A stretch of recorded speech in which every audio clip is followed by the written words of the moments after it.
अगर तुम्हारा ख्याल है कि वहां बैठ के चूहे हमें धमकियां दे रहे हैं, मैं ये तुम्हें, अच्छा मेरी पेशेंट को ही सुन लो। ये जो तुमने सारी पुलिस, बंद करो, ये जो तुमने सारी पुलिस बुगवाई है, ये मेरी पेशेंट को ही सुन लो। जब हम इस्लामाबाद के करीब पहुंचेंगे, ये सुन लो, कातिल सनाउल्लाह सुन लो, जब हम इस्लामाबाद के करीब पहुंचेंगे, ये मेरी पेशेंट को ही सुन लो कि जिस पुलिस के ऊपर अब इतना करोड़ों रुपया खर्च कर रहे हैं, वो हमारे साथ शामिल हो जाएंगे, क्योंकि वो भी पाकिस्तानी है, वो भी चोरों के खिलाफ है। तो इंशाअल्लाह एक तो हम वहां पहुंच रहे हैं, दूसरा गुजरावाला नौजवानों, मुझे पहले यह बताओ, मुझे हाथ उठा के बताओ कि तुम पहुंचोगे इस्लामाबाद? बस तो वक्त आ गया है हल्फ लेने का। मैं चैलेंज करता हूं कि जब भी नवाज शरीफ तुम वापस आओ और इलेक्शन लड़ो, मैं चैलेंज करता हूं, तुम्हारे हल्के में जाके तुम्हें हराऊंगा। जरदारी, तुम्हारे पीछे मैं सिंध आ रहा हूं। सारे आजम स्वाति की प्रेस कॉन्फ्रेंस अपने मोबाइल फोन पे देखो। मैं वो पाकिस्तानी हूं जिसने अपने मुल्क को टूटते देखा था। ईस्ट पाकिस्तान हमारे से अलहदा हुआ था। मैं ईस्ट पाकिस्तान अंडर 19 का मैच खेलने गया। हमें पता ही नहीं था कि वहां कितना गुस्सा है ईस्ट पाकिस्तान के लोगों को। क्यों गुस्सा था? क्योंकि उनकी जो सबसे बड़ी जमात, जो पाकिस्तान की सबसे बड़ी जमात, वो ईस्ट पाकिस्तान से थी। वो इलेक्शन जीत गए थे, लेकिन ईस्ट पाकिस्तान के लोगों को गुस्सा यह था कि जो उनका हक था, जो मैंडेट था, वो नहीं दिया जा रहा था। क्यों नहीं दिया जा रहा था? क्योंकि यहां एक सियासतदान, उसने साजिश की अपनी कुर्सी के लिए। उसने ईस्ट पाकिस्तान की पार्टी जो इलेक्शन जीत गई थी, उनको हक नहीं दिया कि जो उनका हक था कि जब इलेक्शन जीते तो उनको क़यादत करनी चाहिए थी। वो उस सियासतदान ने पाकिस्तान की फौज को उस पार्टी के खिलाफ खड़ा कर दिया और नतीजा ये हुआ कि पाकिस्तान टूट गया, हमारा मुल्क आधा हो गया। आज फिर ये जो लंदन में बैठा हुआ भगोड़ा है और इस मुल्क की सबसे बड़ी बीमारी जरदारी, ये दोनों डाकू मिलकर कोशिश कर रहे हैं कि पाकिस्तान की सबसे बड़ी जमात, उसको मुल्क की इस्टेब्लिशमेंट के खिलाफ खड़ा करें। इस्टेब्लिशमेंट को, फौज को बड़ी जमात के खिलाफ खड़ा करें। यह साजिश है, यह मुल्क के खिलाफ साजिश है।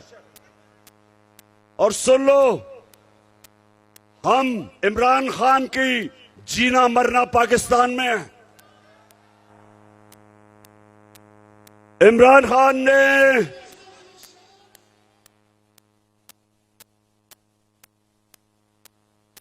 सुन लो गौर से, मेरे ऊपर कोई 30 FIR काट चुके हैं, दहशतगर्दी का केस मेरे ऊपर कर चुके हैं।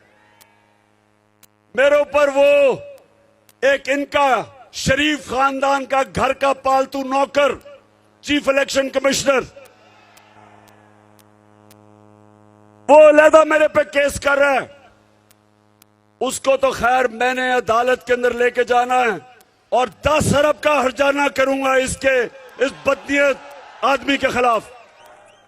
ये सब मिलके, ये सारे मिलके एक इनका मकसद है कि किसी तरह ये चोर ऊपर मुसल्लत हो जाएं और पाकिस्तानी फौज को टाकरा करवाएं। पाकिस्तान की सबसे बड़ी जमात और वाहिद जमात जो एक फेडरल पार्टी है, जो मुल्क को इकट्ठा रख सकती है, इनकी तो खानदानी जमातें सुकड़ के छोटी छोटी जमातें रह गई हैं। ये तो थोड़ी, मैं चैलेंज करता हूं कि जब भी नवाज शरीफ तुम वापस आओ और इलेक्शन लड़ो, मैं चैलेंज करता हूं तुम्हारे हलके में जाके तुम्हें हराऊंगा। और जरदारी तुम और तुम्हारा देसी वलैती बेटा जो अंग्रेज की तरह उर्दू बोलता है, बारिश आता है तो पानी आता है, 14 साल में उर्दू ही नहीं सीख सका। मैं सिंध आ रहा हूं, मुझे जरा इधर से फारग होने दो। जरदारी तुम्हारे पीछे मैं सिंध आ रहा हूं, तैयारी कर लो। सिंध के लोगों को सबसे ज्यादा आजादी की जरूरत है, सबसे ज्यादा जुल्म सिंध के लोगों के ऊपर है। तो इंशाअल्लाह हम वो जमात है और मैं वो सियासतदान हूं जिसने मुल्क से बाहर नहीं भागना। मैं नवाज शरीफ नहीं हूं कि हर वक्त जब उसके ऊपर कोई केस होता है पहले मुशर्रफ के घुटने गोडे पकड़ के एनआरओ लेके बाहर भाग गया, फिर एनआरओ लेके वापस आया, फिर यहां डाके मारे, फिर जब वक्त आया एहतसाब का, फिर इसने अपने रिजल्ट जो इसके मेडिकल रिजल्ट थे उनमें भी धांधली की और उसके बाद बीमार करके फिर बाहर भाग गया। और आप इंतजार कर रहे हैं कि जनाब बड़े ताकतवर एस्टेब्लिशमेंट से इसको एनआरओ मिलेगा और ये वापस आ जाएगा, जिस तरह मनी लॉन्ड्रर इसहाक डार वापस आ गया। नवाज शरीफ, तुम सब, मैं अपनी सारी कौम को आज कह रहा हूं कि इंशाल्लाह हम सब मिलके डाकू नवाज शरीफ का इस्तकबाल करेंगे और सीधा एयरपोर्ट से तुम्हें अडयाला जेल लेके जाएंगे। और मेरी कौम सुन लो, ये वक्त है अपने आप को हकीकी तौर पे आजाद करना और आजाद हम करेंगे इंसाफ के जरिए। हम इस मुल्क में कानून की बानादस्ती के लिए जंग लड़ते रहेंगे, इंसाफ के लिए जंग लड़ेंगे ताकि कानून के सामने सब एक बराबर हो। ये नहीं कि बड़ा डाकू मुल्क लूट जाए, पैसा बाहर ले जाए और उसको एनआरओ मिल जाए और बेचारा छोटे लोग, गरीब लोग महंगाई बेरोजगारी में मजबूरी में वो चोरी करे तो जेलों में गल सड़ रहे हो। हजरत अली रज़ियल्लाहु ताला ने फरमाया था कुफर का निजाम चल जाएगा लेकिन जुल्म और नाइंसाफी का निजाम नहीं चल सकता। पाकिस्तानियों ये निजाम नहीं चल सकता, इसको बदल के लिए हमने इसको बदलना है। जब कहते हैं कि कौन बचाएगा पाकिस्तान, इमरान खान नहीं बचाएगा, आप बचाएंगे पाकिस्तान को।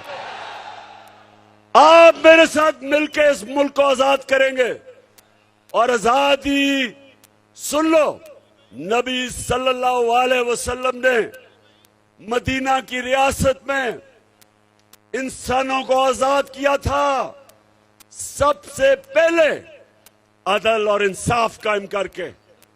अदल और इंसाफ इंसानों को आजाद करता है, नहीं तो इंसान चूंटियों की तरह जमीन पर रेंगते हैं, ऊपर परवाज नहीं होती इंसानों की जो गुलाम हो, जिधर इंसाफ ना हो। अल्लाह ने बार बार कुरान में हुक्म किया कि मेरी जमीन पे इंसाफ कायम करो। ये इंसाफ नहीं है कि आजम सवाती 75 साल के सेनेटर को तशद्दुद करो, जेल में उसके घर में जाके उसकी पोती और पोतियों के सामने उसको मारो, उसके कपड़े उतारो, उसको जलील करो, उसके ऊपर तशद्दुद करो। आज सारे आजम स्वाति की प्रेस कॉन्फ्रेंस अपने मोबाइल फोन पे देखो, देखो उससे क्या जुल्म हुआ है। और चीफ जस्टिस साहब, मैं पाकिस्तानी कौम के सामने खड़ा होकर आज आपसे मैं अपील कर रहा हूं। अल्लाह ने आपको बहुत बड़ी जिम्मेदारी दी है। चीफ जस्टिस ऑफ पाकिस्तान का मतलब कि जिम्मेदारी आपकी कि आप आजम स्वाति, शहबाज गिल, जमील फारूकी जैसे लोगों को, आपका काम है इनको इंसाफ देना। केसेस पड़े हुए सुप्रीम कोर्ट में, बुलाए उन लोगों को और कहे कि आजम स्वाति के घर जो कैमरे लगे हुए थे, उन कैमरों में सब पता क्या हो रहा था। क्यों वो एजेंसी के लोग वो कैमरे उतार के ले गए।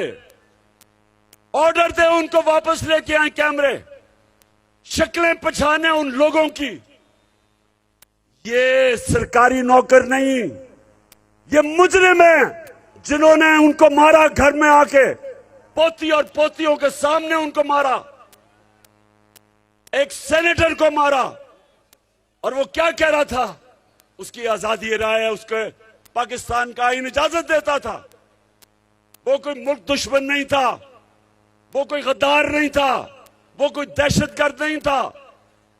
तो मैं चीफ जस्टिस साहब, ये जो हमारी हकीकी आजादी की तहरीक है, हम आपके तरफ और पाकिस्तान की अदलिया की तरफ देख रहे हैं, सारी कौम देख रही है कि आपने इस मुल्क में कानून की बालादस्ती कायम करनी है।